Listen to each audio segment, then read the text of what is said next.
I'm Theresa Martz, and I've been gardening in Virginia for 43 years. I've been sharing my simple methods of gardening with my readers on tendingmygarden.com since 2010. I don't till, I don't use synthetic fertilizers, I don't use harmful pesticides.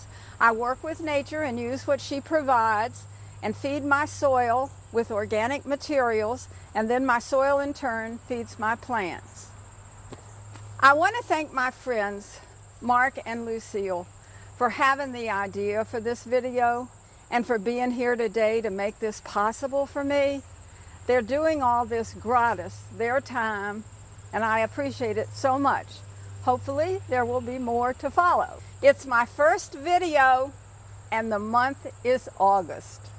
Before we tour the garden, I want to show you this wonderful butternut squash. I started the seed back in June, which is really a little bit late, but I didn't think I was going to do butternut squash. So I started it in June and transplanted to the lower end outside the garden July the 2nd. And the growth has been like a Jack and the Beanstalk kind of growth. I mean, every day you can see the difference in this plant. It has been amazing.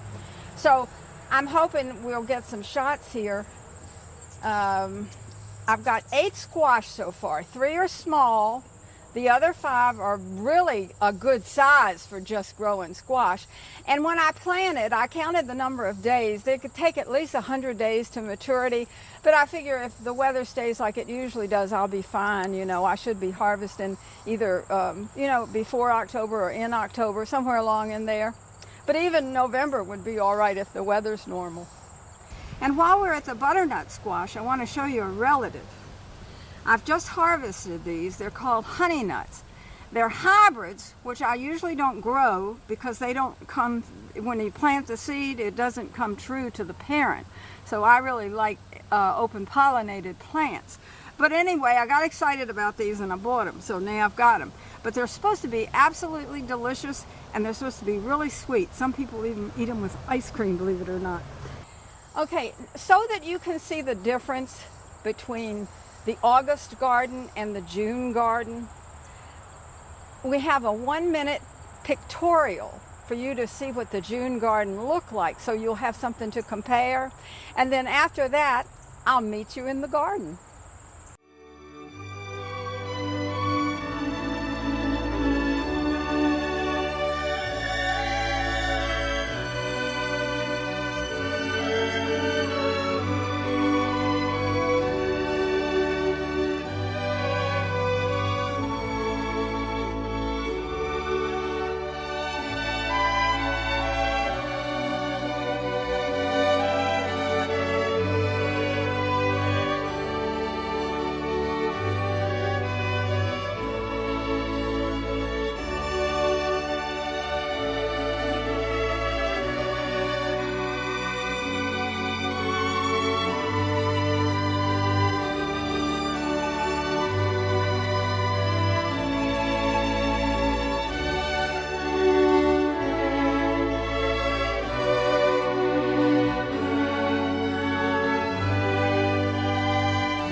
Welcome to my garden.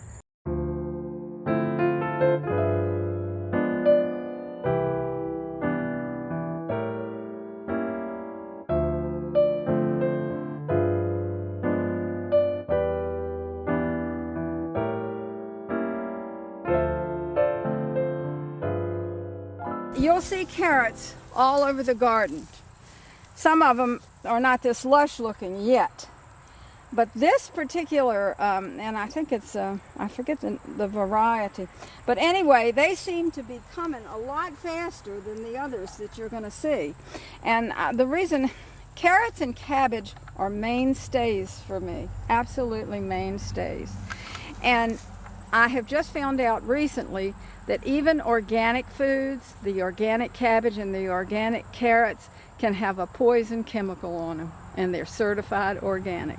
So Now I'm desperate. Now I'm not just growing for just the season. Now I'm growing because I need something to eat all year, and I'm not eating that stuff. So I've really gone big time into cabbage and carrots, which is a mainstay for me. So you'll see carrots everywhere, and you'll also see a lot of different things when we get to the cabbage. Now, in this bed, this part of this bed, that's where spring lettuce was. And I've already saved the seed from that, and I've cut the stalks already. So I left the stalks in the ground, which give the soil life a place to live and a place to feed. So it's really great when you cut plants if you can leave the stalks in. They'll eventually rot, you know, and go back to the soil. But it's very helpful if you can do that. So that's what all this is about. And then, okay, over here, the little green that you see is arugula. When I was on my kitchen floor with my broken leg, my arugula that seemed to be perennial disappeared. I don't know what happened to it. So I've been trying to make a comeback with my arugula. But that's it reseeding, and it is really good. I used not to like that real spicy taste, but it really is good this year. And then that little plant there, I left just for this video. That little thing, which is about a little bit bigger than my fist, is a cabbage that came from seed. I had cabbage here last year, and it came from seed. It's nice and hard and firm, and it's just big enough for a meal, maybe 2 meals if I ration. But I just left it because it doesn't look pretty now. The June, you'll see, as you've already seen in the pictorial on the June garden, cabbages are gorgeous in June and July. Now by this time, they're a little bit beat up. But that might be beat up, but I love it. Okay, I get a lot of questions about onions from readers. And they never seem to know when to harvest them. But literally, when an onion's top falls over, in other words, when it's standing up straight, you don't need to harvest because it hadn't finished growing. But when it falls over, it's ready to harvest. Now these have been in the ground about 2 weeks longer than they would have been, but I wanted to have these for a purpose. A lot of people, you'll see almost everything you read about onions will tell you anywhere from 4 to 6 inches apart. Well, I wouldn't have any room for anything if I planted 4 to 6 inches apart, so I haven't done that for, I don't know, I've been gardening 40 some years, and I don't think I've ever done that. And I used to raise, when I grew for market, I would raise 3,000 onions. So if I plant them 6 inches apart, take the whole garden. Well, anyway, you can see how these are not that far apart, these 3. And you can also see what a nice size that is. Now, these will still cure and be fine, but the little tiny onions can cure in the ground. They'll be like in the soil, and sometimes you'll miss them. And they cure in the ground and will come back for fall, spring onions. And also, and if you want to, you can plant them for the next year rather than to use them for spring onions. But with the big onions like this, I always worry about leaving them in the ground. I've been checking this every day because I didn't want it to be damaged. But a lot of times they get sun scald. So you don't want that. But these are fine. And so right now I'm going to pull these. There's 3 up. Now I did something else. I was running out of space for onions when I planted those 3 right here at the end of this bed. I mean, I didn't have any other place, so I said, let me put them here. Now another thing I didn't have room for, I plant multiplier onions, that's my fallback. Backup. Me and Batman. Backup, So here, I stuck 1 multiplier in here. And I get all these wonderful onions from that 1 multiplier. So I got 5 onions. Now, the really wonderful thing about potato onions or multiplying onions, potato onions is a better name because there are others that go by multipliers also. But the one really great thing is they'll last a year. They will keep a year in storage. Now, of course, you've got to have good air circulation, but they'll keep. And I wouldn't think of being without them because then when you're desperate, you've got something, So that's that. And then I showed you already the arugula coming up, showed you my little cabbage. All right, now another question that I get, and I get this all the time. I've grown all these onions, and I've got about 200, or people think 200 is a lot. See, I don't think 200 onions is a lot. To me, 2,000 might be coming close to being okay. But anyway, they'll say, I've got 200 onions and I only have space for 100. Well, you know, it doesn't matter how big your garden is. Everything's relative. And if you really love onions like I do and depend on them and want to have them all year, none is enough. You know, you never have enough. So anyway, like I said, over there, I was running out of space to plant onions. Well, here I was desperate. So I took a clump of onion seedlings, just a clump together. I broke it off, and it had 1, 2, 3, 4, 5, 6. It had 6 little seedlings in it, and I plopped them all right down in there. Now, when you do that, you can get all sizes of onions. A lot of people will say, well, you're only going to get teeny onions, and sometimes you do. Sometimes you get little small onions that are for sets, you know, but you can get nice size. I don't think that's a bad size for being 6 planted together. So I've got 1, 2, 3, 4, 5, 6. Oh, look at this. 7, 8. That was a surprise. 8 onions. So there's 8 onions all planted together in the same tiny little spot, and they're great. And the thing is, now I would have harvested these before, but they're already cured almost. I'm still going to let them cure a little bit. They've got to get totally dry. But you see this? That's cured. This is all cured. And this you could cut right here, and then you can cut, I've gotten so I don't cut all of the root off, because I read someplace, and I agree with this, that having some of the root dry helps it in the curing process and keeps it. So it used to be I would cut it right down to the nub, and I don't do that anymore. I just sort of cut the tops. Then this is after they're totally dry, of course. And then to show you that that's not just a one in an instant thing, here's another one that I did. I'm telling you, I was desperate. So 1, 2, 3, 4, 5, 6, 7, 8. Now see the little ones I got? I got 4 little ones, but look, these are not bad size at all. So that's like, you know, 8 in a bunch. Not bad for saving space. And then here's another one. I don't know if you can see it, Mark. 1, 2, 3, 4, 5, 6, 7, 8. You okay? Yeah. 8, 9. 9. That's 9. So, what was that, like 9 and 8 and 6 or 7? Well, you know, that's not bad. That's a lot. That's 2 dozen onions where 1 would have been. Mm-hmm. Well, I think I might do that more every year. No. Easy. Yeah, but it is easy. It is very easy. So that takes care of that, and I'll come back and get those and take them in. A lot of the tomatoes this year, it was a bad spring for germination.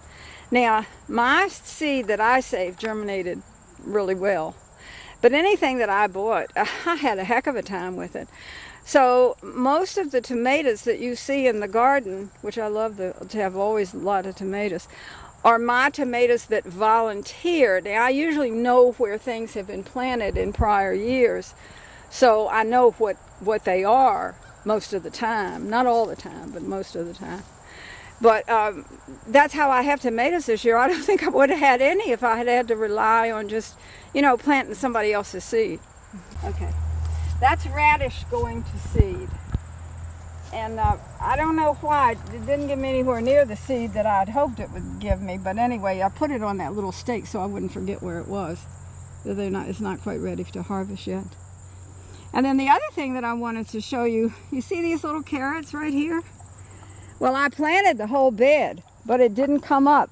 Carrots can be a pain. You saw how lush those other carrots were? And every single one of them came up. But on these, it was, I hit a dry spell, and sometimes, you know, you have to water carrots for them to germinate. You know, they don't like dry soil at all when they're germinating. They do fine once they get started, but they don't do so good when they're germinating. So anyway, these germinated, and I've got to replant the rest of this bed. So they'll be the first ones to come along. This cucumber was gorgeous this year, and I really have been amazed because at some point, usually cucumbers are going to get the mildew on them. And I mean, you can stop that with different, you know, baking powder and all like that. But usually I'm so busy with other things, I don't give it a whole lot of thought or pay a whole lot of attention to it.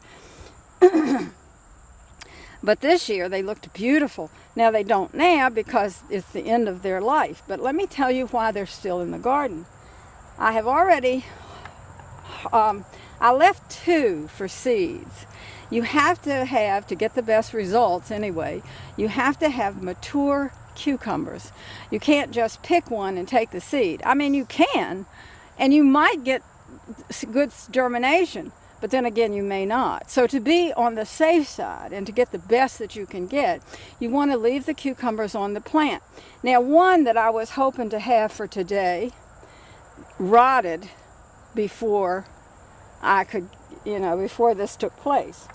However, even after it rots, you can take a spoon and take the seed from it and do it just like you would tomato seed. Put a little bit of water with it, let it ferment and get that mold or whatever you call it on top, and then rinse it, and that takes place after 3 days, and then dry your seed.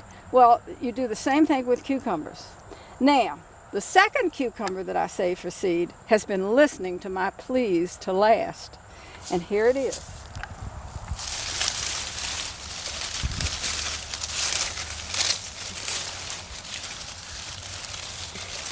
Now, it's not quite ready yet. It's going to turn orange. And when it turns orange, it's ready to harvest and take the seed from. But I don't want to cut the vines until that happens. So as bad as they look, that's why they're still here. I just think, now, oh, and another thing, you know, for years I've grown Market More. It's my favorite cucumber, and I've grown a lot of other varieties, but I've never found one that is as beautiful or better than that. And when I grew for Market, that is the only thing I would take to market. And I would only take 8-inch cucumbers. I mean, this is way bigger than it should be. But 8-inch cucumbers, nice big fat cucumbers like that. And people literally used to be waiting for me when Bill and I pulled up in Richmond at that store. And you know, they used to kid me because they said, you know, people have to fill out an application to buy your vegetables. But you know, everything that I grow is grown with love, and I love every single plant in here. So yes, that's right. So anyway, these will come down. I might have one on here. As they decline with their vigor, they also decline in beauty. But I might have one I can show you to make the point. Now, you see how they decline. I mean, there's nothing wrong with them. You can still eat them. And what I do is usually by the time the vines are cut and everything, I have 2 weeks worth in the refrigerator. So, you know, this will go in the refrigerator too. And it's not a thing wrong with it. It just doesn't look beautiful like they look when they're at their best. Now, I plant beans sporadically throughout the season. I plant a small space of beans like this, and I've got some more up the way. So I have 3 plantings in the garden right now. I eat them, I'll harvest and then eat that for a meal, and then when more comes, I'll harvest more and eat those. I do like to have some to put in the freezer so that when potatoes and carrots and all of it comes in at one time, that I can make soup for the winter and I can have a few meals of soup. But I don't do any, you know, big, I know people talk about harvesting row after row of beans. You know, that's just, oh, it makes me tired to think about it. It's not my idea of gardening. I garden to eat, you know. Now, if you guys can, if you don't remember, go back to the 1-minute section on the June garden. This was my row of cabbages, and I had I think it was 20 or 25 cabbages in here. And they are absolutely gorgeous this year, and especially in June and July. Now, when most people grow cabbages, if they're growing for market, they're going to harvest in June or July. If they're growing for the home garden, they're probably not going to grow as many as I would. Cabbage and carrots for me are a main staple. So I'm going to grow a lot more than most people would. Also, I'm doing a lot of experimenting this year. Even though I've grown cabbage for years, I've not grown it for more than just to have it as a, to supplement everything else. But I'm serious this year because I need it to last me through the winter, and I wanted to see how long these cabbages are going to last. Now, they're more prone to keeping when they're upright. Now, you'll notice this big cabbage, which based on its size, I think that probably weighs 2.5 to 3 pounds, because smaller than that's 2 pounds. So this is really nice and hard. Now, it doesn't look pretty like it did in June or even the 1st of July, but I think it's perfectly all right. And another thing that is so wonderful, it underneath, if this thing, so you see how they fall over? I tried to brace it up, but feeling down there, it's still all right. A lot of times when they fall on the ground like that, they'll get the snails or the slugs in them, and then you haven't ruined the whole cabbage. You can still harvest it. You can take all the leaves off. But I'm going to leave that for a little bit longer. But I am going to harvest one that's over there. I mean, I think it's all right, but it could go either way. So you're going to get the benefit of my experience at the expense of my cabbage. If it's bad, then you don't have to ruin yours to find this out. Okay, these are the ones that looked so horrible in the garden, that were all beat up after all this time, but were so beautiful back in June and July. So I cut them and then took the outer leaves off. And you see, they're absolutely beautiful. And they're real heavy. I would say probably close to 2 pounds, if not 2 pounds. But this red calabash, I guess that's how you say the name, is my favorite. It is delicious, and next year I will be growing a lot more. I had a question the other day from a reader about when in the world could she get rid of these stalks of lettuce because she had other things to plant. Well, I've been harvesting lettuce seed for 42 years at least, if not 43. And lettuce can be hard to deal with.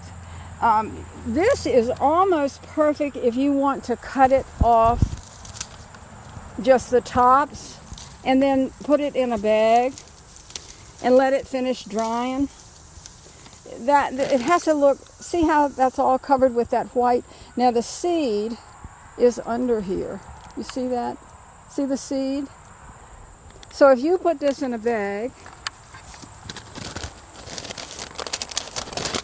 you have to probably leave it there until it dries. And then shake it. You should get seed. And that was pretty close to being perfect. Now, okay, that's 2 different kinds of lettuce, and they are wonderful. It's Reine de Glaise and Gustave. Reine de Glaise being an old French heirloom lettuce that is spectacular and delicious. Well, that is now this was winter density, okay? All this was winter density, which is the greatest lettuce on the planet, I think.